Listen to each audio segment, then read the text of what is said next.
What's up, y'all? Thank you for tuning in. I'm not going to keep you guys too long today.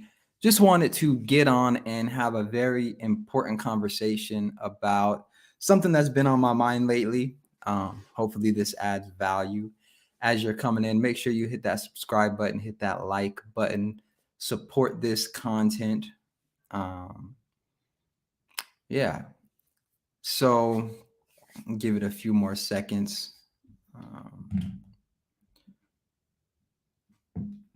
All right. So today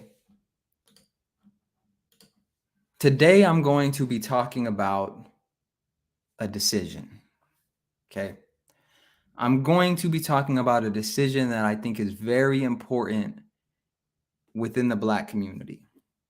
Okay. And as a coach, right, as a productivity coach, one of the things that I do is I help my clients make decisions because there's nothing worse than being indecisive, right? At least when you make a decision, you can start to put a plan in place to take action. When you don't make a decision, you're not able to put a plan in place to take action. And if you are taking action, it always feels like the action is not quite getting anywhere. Like you know that there's results that you want, but you haven't put you haven't made a decision on what you're going to do. And so the results that you get, even if you get them, you may not even know how to replicate it. So it's very important to make decisions, right? Good, bad, or ugly, make decisions. And today we're going to be talking about eliminating racism versus fixing the Black culture. And I think this is important. Okay. I think this is very important. One moment. Because when we talk about fixing Black culture, I think we have to understand that that's something that we can do.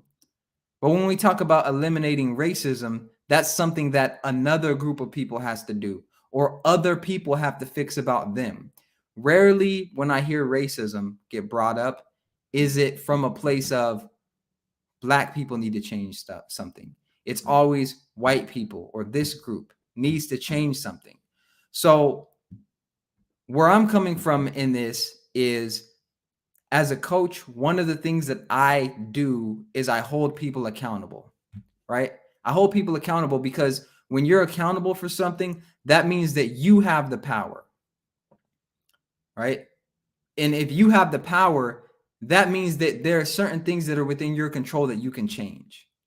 And so understand when I talk about do we want to change or fix Black culture versus eliminate racism, what I'm really getting at is do we want to have the power or do we want other people to have the power? Do we want to keep showing up to elections and begging? Well, not even begging because we already know we're just going to give the vote to the Democrat Party. So I wouldn't even call it begging. Do we just want to show up to the polls and keep giving votes to people that aren't going to do anything to us? And by the way, this is not me trying to politically get you to vote a certain way. What this is saying is that in life, when you have problems, do you want other people to solve those problems or do you want to solve your own problems? Because if we take on and make the decision of fixing our own culture, that will solve many of the problems that we're trying to solve by eliminating racism. When I hear that, oh, we're trying to eliminate racism, I think that's stupid, right? Because look at the language, eliminate. You're never going to be able to eliminate racism. So there's always going to be like a war, if you will, on racism. There's always going to, it's like if your goal is trying to, let's take a step back. If you've ever read those bleach bottles or those disinfectant bottles, what does it say? Eliminates 99.99% of germs, bacteria, whatever, right? Imagine if they sat around trying to do 100%, like, oh no, we can't move on to something else or can't focus on anything else because it's only 99.99%, right? We'd never have anything disinfected.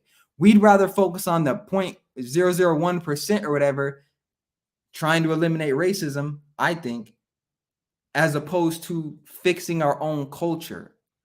right? Here's what I say about Black culture. And I'm going to say this, and I know a lot of people are going to be upset, but I look at Black culture like this. You can't be upset for somebody walking into your house and keeping their shoes on and tracking mud on the carpet if they walk in and your carpets already look like shit. Right? If somebody walks into your house with their shoes on and tracks mud and stuff and gets it on their carpet, and what they walked into was a house that already looked like it was a mess, the door was jacked up, they walk in, the carpet's jacked up, it stinks, right? They walked into some mess and they thought because it was a mess, this isn't gonna hurt anything, right? So what the point that I'm making is that if we want to fix problems within our own community, we have to be the ones to fix those problems. We have to do for self. And by fixing our own culture and focusing on that, which I'm going to get into some solutions a little later on, but by focusing on that, we're putting ourselves in the position of power and we're able to take accountability. You cannot take accountability for something that somebody else has to do. That's just basic common sense. You can't take accountability for something that somebody else has to do, right? If you want something done, you have to do it yourself. Like you can't expect other people to come in and solve your problems, right? And that's one of the misconceptions about coaching as well. People want advice. I don't give advice. I ask questions so that people can solve their own problems. So one of the questions I'm asking tonight is, what do we want to solve? And you can only choose one: fixing Black culture or eliminating racism. Do we want to fix Black culture or eliminate racism? And I can hear some people right now, well, all the problems that are wrong with Black culture, those stem from racism. So if we fix racism, then we fix Black culture. Really? I disagree. Because by saying if we fix racism, which is another way of saying if we fix white people's mentality, if we fix white people, if we fix all these groups of people that are supposedly against us, we'll be better. That's not true. That's like saying if you're hanging around a bunch of people that do drugs, you do drugs, they do drugs, right? You both do drugs. That's like saying if they go to rehab and get help, you're going to get better. Nah, not really. You still have to do the hard work. Now, it may have some effects because they're not around you, peer pressuring you, or you're not in an environment with drugs. Okay, but that's not the hard work. The hard work is you getting in there and fixing it. The hard work is you getting in there and making the changes that you need to make. And so many times when it comes to fixing Black culture, we glorify it on one hand, but then when other groups of people look at it and they almost use what we're doing as cues to say, okay, that's okay, we want to get upset. Perfect example, I just made a video about this the other day. Grant Cardone, right?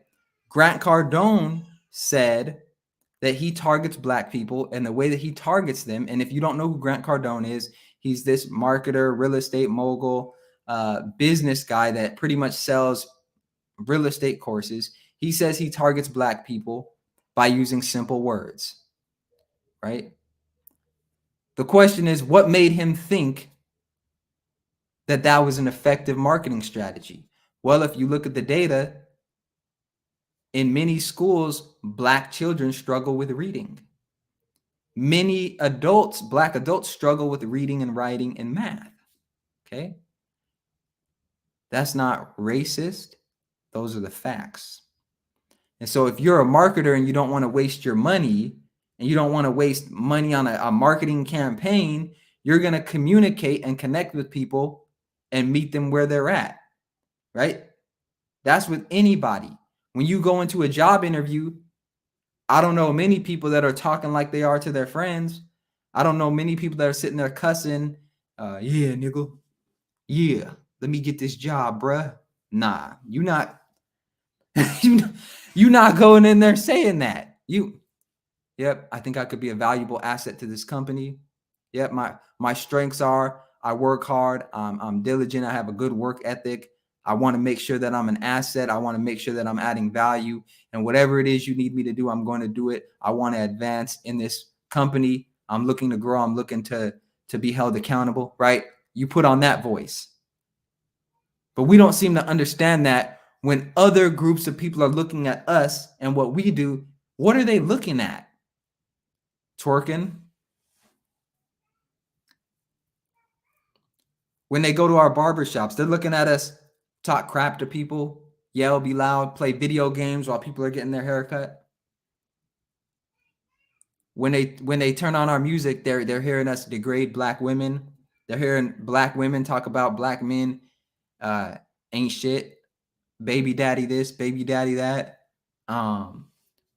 Yeah, we put that image out ourselves. Now I know that there's some people that are going to say, well, that's because of racism. See, systemic racism has infiltrated black culture and made us do that. These white Jewish companies are forcing us to put that type of music out because that's the only thing that's going to sell. So we have to do that, Fitz. We have to put that music out. We have to put that art out. We have to wear this. I hear women, black women all the time. Oh, I have to get on stage and twerk because if I don't get on stage and twerk, my music isn't going to sell. Shut up. What happened to self-accountability and responsibility? You don't have to do that. You want to do that. That's a choice. You want to make that money, and this is what these people have told you need to do. But instead, you take that money and you get on stage or you make songs and make it seem like you're this empowered person and you're this powerful person, this business mogul, but behind closed doors, someone's pulling the puppet strings. And I'm not just talking about a little compromise. I'm talking about you making music, right? You making music that you know is dirty, that you know is bad, that you wouldn't let your kids listen to, but you're okay with other black children listening to. And I say black children because when white people listen to rap music and stuff, it's for entertainment. Black people don't be listening to rap and stuff for entertainment. Black people be listening to it for life advice, right? Your favorite rapper said a quote, and that's how you living now, right? Other groups of people are looking in books and looking at people that have degrees and have studied and have experience and expertise. They're looking at that. We get our finance advice from rappers. We get our dating advice from rappers and hip hop people, right? And social media gurus. That's who we get our advice from. Well, if that's who we're getting our advice from, and they're not as experienced and they don't have the expertise that the real professionals do of other groups of people, then what do you think the outcomes are going to be? Right? What do you think the outcomes are going to be? That's just common sense.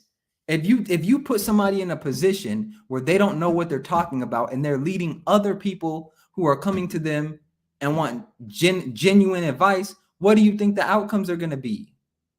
You think we're going to do better than other groups of people, or you think we're going to do worse? When you go take your car to the mechanic, right? Are you taking your car because you want it fixed, or are you taking your car because your favorite rapper told you that this was a good mechanic? No, you're looking up, oh, whoa, what is it? What does this cost? What is this? What can I get other places, right? There's a little more research. But when it comes to bigger stuff, finances, lifestyle, oh, we down the ride for these rappers, right? They say anything and we willing to do it. And here's one of the dangerous things: street culture, which is all embedded in rap culture, hip hop culture. That is mainstream black culture, right? That's what mainstream black culture is. And so when we're thinking about what it is that's the real issue, we have to look at black culture. We have to look at black culture and hold ourselves accountable, because that's actually how you solve problems. You cannot solve a problem that is in the hands of somebody else. They have to solve it. They have to make change, right? They have to do everything. And if everything is on them and they don't have an incentive to change, how is the problem going to get solved? How is that problem going to get solved? Imagine this, right? Just go here with me mentally. Imagine if everybody could go to a job and work, and there was nothing that they could ever do that would get them fired. There's nothing that would get them demoted. There's nothing that would lower their pay, right? If everybody had jobs where they could never get fired, what level of service do you think there would be? Right? How often do you think they would show up to work? Oh, I know I can't get fired. I'm just go on and not show up today. I know I can't get fired. Oh, now you on the phone. Go to hell. That's how you're talking to people. I know I can't get fired, right? That's what we're doing as the Black community, right? We are putting the future of our community in the hands of other people who are not incentivized. Like, here's the thing. Like 90% of the Black vote goes to the Democrat Party, and they do nothing for Black people, right? And so if we're not going to fire them as a political party, what incentive do they have to actually make the changes that they say they're going to make? There are none. There are none, right? I hear, and this kills me. You got a comment. Intelligent, yeah. Appreciate it. Intelligent. Yeah, man, this is just how I think, and this is how I always have thought.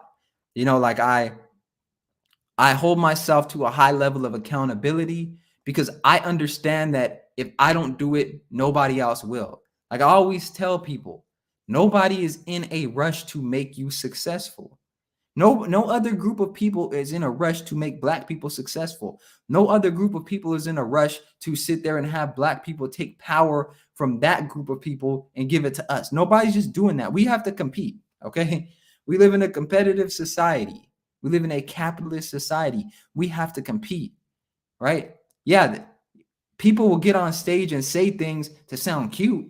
People will get on stage and say that they want to change things within our community because it makes them look good. It gets them funding dollars. It gets them attention. It gets them power and notoriety. But when it comes down to it, we have to change our own situation, right? We have to fix our own problems, because as long as somebody else is fixing your problems, then they have the power to create your problems, right? If somebody else is fixing your problems, they have the power to create problems.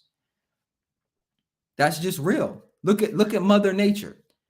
We could sit there and, oh, I'm gonna build this levee. I'm gonna build this wall. I'm gonna build these buildings with the earthquake proof whatever. But Mother Nature comes through and does what Mother Nature does. There's earthquakes, there's hurricanes, there's rain, there's all these different things that happen, right? And Mother Nature has the power to create problems. But do we wait for Mother Nature to create those barriers? Do we wait for Mother Nature to build houses so that we're warm in the wintertime and cool in the summertime? No. Somebody has to take action so that we're protected from Mother Nature. We don't let Mother Nature solve our problems, because if we did, we wouldn't be in the position we're in right now. We wouldn't have houses. We wouldn't have shelter. We wouldn't have the types of food we have. We wouldn't have the access to the resources. Everything that is worth having is worth fighting for, and is worth you going out and being accountable until you've reached that goal. And so when it comes to, do we fix Black culture or do we eliminate racism? I say we fix Black culture. I say we stop trying to eliminate racism, because at this point, we have the tools we need to fix Black culture and to succeed. Okay, I don't care what anybody says. Is there racism? Yes. The question then becomes, to what degree is racism stopping you personally? Not what you read online, not what you've seen from somebody. To what degree is racism stopping you personally from doing what it is you want to do? Okay. Do you want to go to college? How is racism stopping you from going to college? Oh, well, black people aren't getting accepted as white people. Well, how many applications did you put in? Well, I haven't put in any applications because they not going to accept me anyways. Oh, so you haven't done any work and you actually don't know, but racism is holding you back. Sounds like you're holding you back. Sounds like you're holding you back, buddy. Because here's the thing, right? Let's say that racism was a bigger barrier than I'm suggesting, right? Let's say that it was. Do you think you would have a better chance by trying, or a worse chance by trying? It's very logical and it's very, very basic. Even if racism is so horrible that you have, let's say, a 50% chance of getting what it is you want, isn't 50% better than zero? Because that's likely what's going to happen. You're closer to zero when you do nothing and leave it on other people to solve your problems than you are to that 50% chance if you were to try to solve your own problems.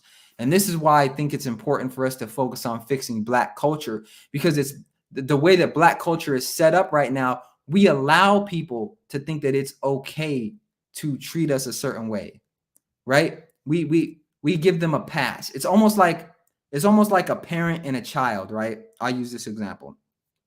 As a parent, if you treat your child like a friend all the time, when it's time to be a parent, they're not going to respect you. So I use that analogy with the Black community and say, if we act like children all the time, if we're sitting here twerking on TV, degrading the men and women in our community, downplaying the importance of education, blaming other people all the time, when it's time for us to be respected, nobody's going to respect us. Why?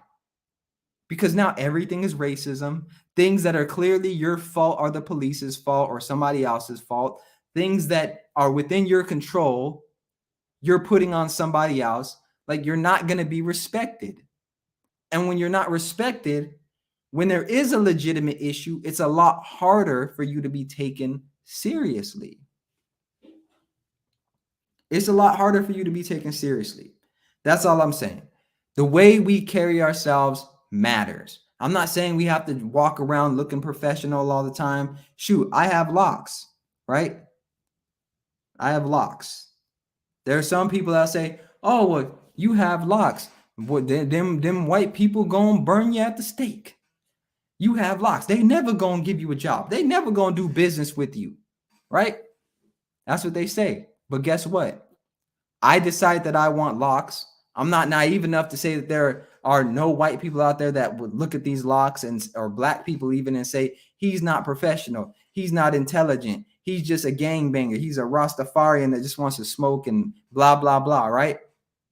I'm not naive, but here's the difference.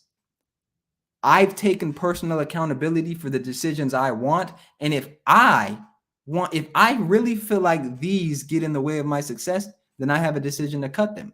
Am I going to sit around for some law to be passed? If it's between success and this, these got to go, right? These got to go. But I take a high level of accountability, and I believe that there's nothing I can't do regardless of the hairstyle I have. I look at it, okay, right? I want to have these. I'm going to take accountability for my success. And if I want success that bad, I'll cut them if that's what it takes. And if not, okay, let's just say this. Let's say that these locks, without these locks, I'd be a millionaire. All right, let's just say that. Without these locks, I'd be a millionaire. If I keep them, the way my mind works is, I spent $1 million on these locks. Right? I had $1 million because if I would have cut them, I would have had it. So pretty much the money never touched my account, but I had access to it. I spent $1 million on these locks. I'm a millionaire, right? That's the way my mind works, because you're not going to beat me. You're not going to win. I'm going to find a way to win in my mind. That's the way my mindset works. I keep going. I'm not going to sit there and wait for, oh, well, I'm going to wait 20 years for them to pass a bill and get my locks accepted in the workplace. And I'm going to be out there protest. Hey, I don't fit in this industry. What industry can I fit in? Because I'll go there. I'll move there. I'll cut this. I live how I want to live, and I make my decisions how I make them because I believe in myself.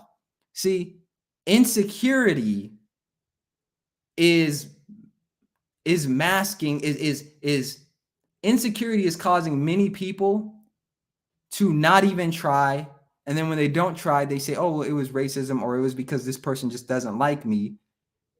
And people aren't even getting in the race, right?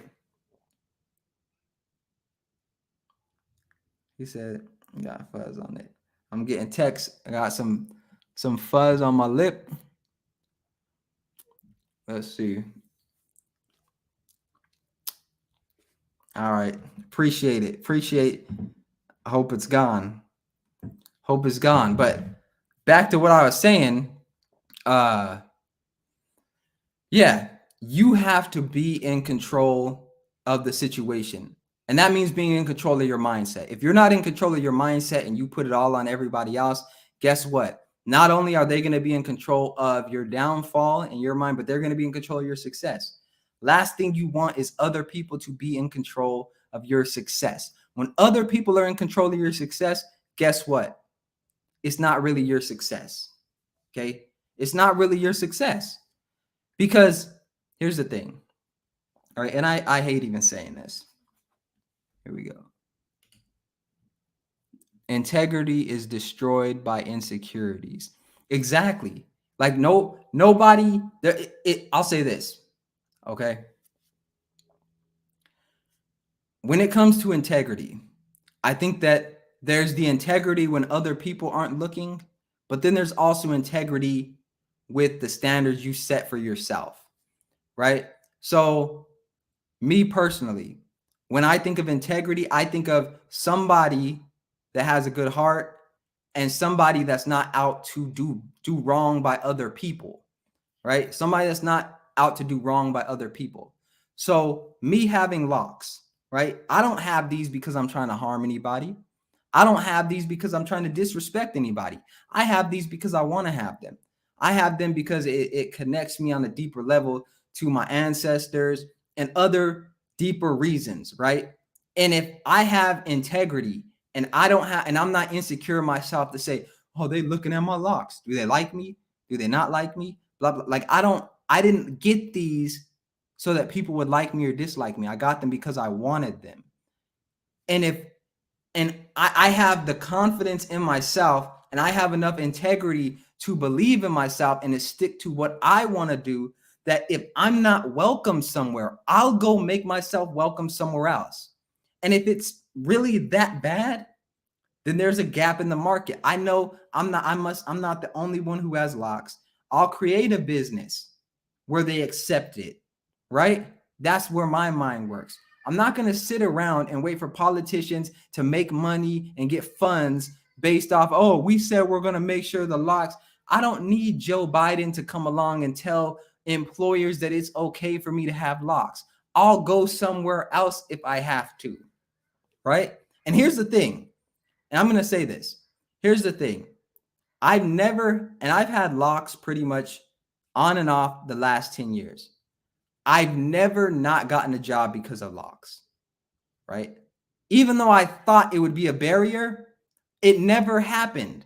But there are Black people that are sitting around with locks and they're saying, I can't go get that job because they're not going to accept me, but they never even applied. I'm not going to go to college because they're just going to whitewash you and brainwash you. These are things that people told me when they found out I was in college. Oh, that's white. You talking, someone said intelligent earlier. I used to get told all the time, you talk intelligent, you talk white, right? These are Black people telling me this.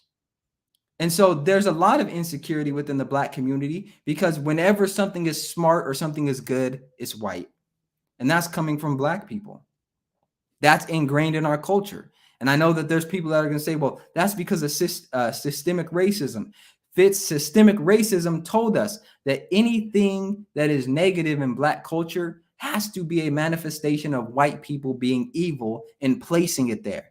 Like there's white people that are sprinkling, there's that Lil Baby song where he talking about this, and here's this song over here, and that there's white. We have to take accountability. Straight up. We have to take accountability. Say, you're welcome here 24/7, doors open. Appreciate it, man. Appreciate it. And here's the thing. Right? When you carry yourself in a professional way and people see that, hey, maybe my assumption about him was wrong, right? Because we all have assumptions. We all make assumptions. We all stereotype. We all do those things. I do it, right? I do it. If I see a group of Black people walking down the street, a different thought goes in my mind than a group of white people. That's just me being real. Why? Because I've never, in my whole entire life, I've never been in danger or been threatened with a group of white people walking by. But I have with Black people. And that's not saying all Black people. That's not saying that's factual in terms of that's going to happen every time. I have personal experiences where I'm minding my own business and I've been stopped by other groups of Black people, Hispanic people, asking me, why do I have this color shirt on? I'm going to the grocery store, bro. Like, I'm not starting it. I've never been in a gang, but now my life is in danger because I have this color shirt on, right? But I'm supposed to look at white people as the enemy when that happens. I'm supposed to want to go fix racism when that happens. Nah, you know what I'm going to do? I'm just not going to shop at this grocery store anymore, or I'm going to move to a different area where I don't have to deal with this, right? But then when you do that, you're switching up. When you want to move your family to an area, like in our culture, in the Black culture, when you want to move your family out of danger, when you want to move your family somewhere to where you don't have to deal with people that are worried about what color shirt you have on, right? When you want to do that, you're considered fake. You're considered whitewashed. You're considered not real, right? That's what it is to be a Black man or a Black woman in some areas within the Black culture, right? Anything that's smart, anything that's good is you're a traitor. Go with them. Give me that Black card. How are we ever going to progress? So the good thing is this, right? When we talk about culture, that's within our control to change. That is totally 100% within our control to change. We have more control over that than trying to eliminate racism over here, because we can't even define racism, right? You know how hard it is to define racism? Every day I get on social media, something else I didn't know was racist was racist. Like I found out recently, it's racist if a white person says, oh, there's a Black guy over there. Like just saying Black guy is racist. Like, how are we going to be taken seriously if that's the criteria? Right? How are we going to be taken seriously? Like, it's racist if, for instance, there's a Black security guard at a grocery store. And let's say that you were asked a question about the security guard, and you're a white person, and they say, yeah, there's a Black security guard. That's considered racist. Just the fact that you identified that person as a Black man. But here's the hypocritical part. When white people say, I don't see color, Black people get mad, because then it's like, oh, well, you're saying you don't see me then. But then when white people say Black person or Black group of people, they're identifying us based on our color, but that's still racist. And it's not that I'm defending white people. I'm just saying, if we want to be taken seriously, we have to set better standards. We have to set better criteria. Even as a Black person, I get confused by this stuff all the time. It's like, bruh, it's not even that serious. I turn on the news. They're always trying to convince me that I should be offended by something. I'm just trying to live my life, make money, and spend time with my family and have fun while I'm here on earth. Right? I don't care. Like most of the stuff we hear on the news, we really don't care about. It doesn't affect our day-to-day life, but it's fear mongering. Right? It's fear mongering. When is the last time you turned on the news and they said, hey, here are 3 steps to fix Black culture? They're not going to do that. They're not going to address things that can actually be done because then they don't have the news cycle anymore. Right? If you're making money off of scaring Black people and white people based on race, do you think that they're just going to give up a large chunk of their revenue? Hey, we don't want to make this money anymore. Nah, they going to keep making their money. And you going to keep listening. You going to keep watching and living your life based on that. The important thing moving forward, in my opinion, is this. I don't want to keep y'all too long, so I'll wrap it up soon. Okay? Wrap it up soon. All right. Black culture is diseased right now. Just keeping it real. Black culture is diseased right now. There's very few parts of Black culture that I look at and that other Black people can objectively look at and say, this is going to make us better in the future. Our music is trash. The way we handle relationships is trash. The way that Black men and Black women interact, trash.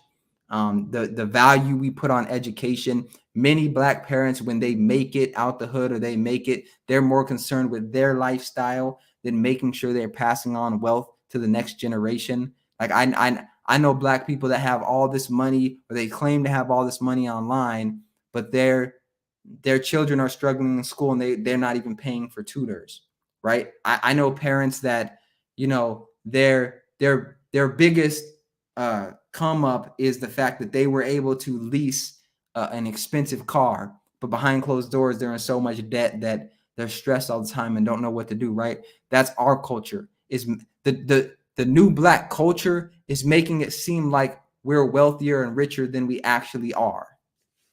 That's what the new Black culture is. And what I'm here to say is we need to step back and get back to grassroots activism, grassroots, not where everything is, oh, I'm offended. I'm just going to jump on this offended train and blah, blah. I'm talking about day to day. What are you doing to improve yourself, right? Because you're not going to help anybody else unless you improve yourself first. If you're not going to improve yourself, shut up, turn the news off, or keep it to yourself. If you're not committed to changing yourself, you have no place in the Black community when it comes to actually making change. You just don't. Because if you're not willing to change yourself, what that tells me is if you're saying you want to change the Black culture, it's for attention. It's for attention. The real work starts at home first. If more people focused on their own home and making it the best place that it can be, then it would naturally happen. If you want to make change and say that you're making change within the Black community for attention, for notoriety, right? I've said this before, and I'll say it again. In college, most of what I studied was racism. Like I have a bachelor's degree in psychology and a master's degree in sociology. And what I focused on was race and racism. And there was a point in my undergraduate career where I'm going to be real. I was a victim. I had a victim mindset. Everything was the police's fault. Everything was white people's fault. It was coming from a place of anger. But it was also coming from a place of me never stepping back and critically thinking and me not understanding how all of this actually works. Once I dug into the literature and started doing my own research and looking into what actually makes somebody successful, how much opportunity is actually out there for Black people, my whole mindset changed and I stopped becoming a victim. I never saw myself as somebody that said, I can't do this. But it was ingrained in me through Black culture that no matter what I do, there's going to be a big bad white man standing at the top with his hand up, like, nope, you can't come in. But when I look at my personal life, that had never happened. And again, I'm somebody that's had braids, that's had locks, that's, not necessarily carried myself in the traditional business type of way where I know if I did, I'd probably be a lot further along. It never stopped me. It never stopped me. And during my undergraduate career, studying for my psychology degree, one of the things that I realized is that they paint Black people as victims, so much so that before you even have a chance to experience these things, you already consider yourself a victim. You may never have been pulled over by the cops, but it's in your mind that those cops hate you. It's in your mind already. You may never have faced a group of white people chasing you down the street with tiki torches and trying to hang you from a tree. But that's what people were telling me would happen when I moved down south. I'm from Colorado, grew up in Las Vegas, right? They was telling, oh, don't go down south. They gonna be chasing you and hanging you from trees and stuff. I ain't been hung from one tree. My neck looking good, man. I ain't been hung from one tree. There ain't been one rope around my neck. But that's what people were telling me would happen if I came down south, right? This narrative. And as I moved into my master's degree, I realized, because I wanted to go on and get my PhD and become a professor, right? That's the path I was on. And then I met an entrepreneur, and it immediately stood out to me like, you mean I don't have to go get a job and I can, right? I can do what I want. I didn't know how entrepreneurship worked, but somebody gave me that information. And from that point on, it was like, there's really no limit to what a person can do. But here's the thing.